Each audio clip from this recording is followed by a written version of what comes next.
Hi, today we're playing some Domination in Fortnite. I've had quite some fun playing this deserted Domination game mode, as it is called, when it comes to Fortnite Creative maps, since it is the start of something big, not only in Fortnite I believe, but when it comes to other games and titles, most likely also running on the Unreal Engine 5 engine as well.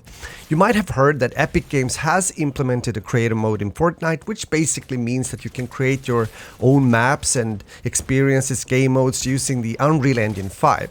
And this possibility comes with a good timing and makes perfect sense, which I'm getting to in a moment.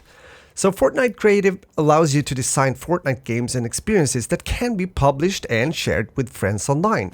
You can basically recreate Fortnite with your own kind of vision using your rules and your own personal island. This means that you can also discover countless community-made games to play on the main Discover screen when launching Fortnite.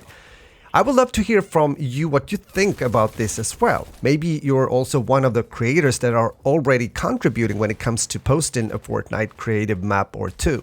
I believe that this is a great thing, giving the players and community the chance to be a part of and also contribute to the growth and expansion when it comes to a certain game.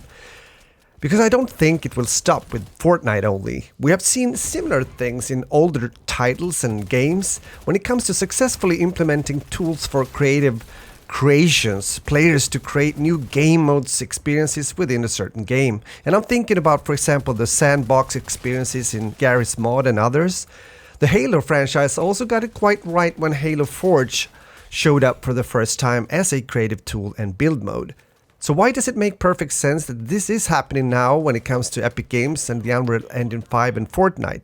Because the gaming industry needs this. I strongly believe that this is a step forward into the future in a good way, since the creative freedom given to the community will be beneficial when it comes to keep a game alive in the long run.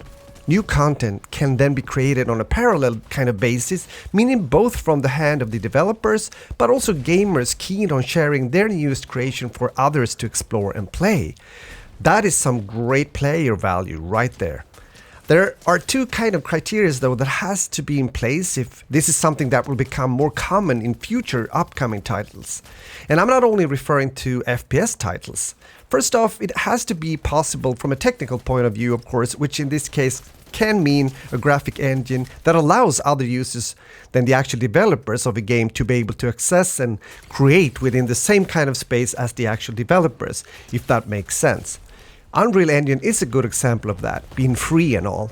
Second, the developers has to somewhat let go of their precious baby after launch, meaning the game created, realizing that even though the community will hopefully enjoy their set game at launch and for quite some time to come, the game will also evolve in directions that is hard to foresee. But the reward doing so might be all worth it in the long run, especially putting smiles on the players' faces, both the ones that likes to create and share, but also the ones that are just there to play and experience whatever new stuff that comes in their way. I would say it's a mutual beneficial thing between the developers and also the community. When it comes to Fortnite again and the Discovery tab or menu, you'll most likely be able to see more and more games showing up in the nearby future, all made by community members, since new games are featured every week from what I can read.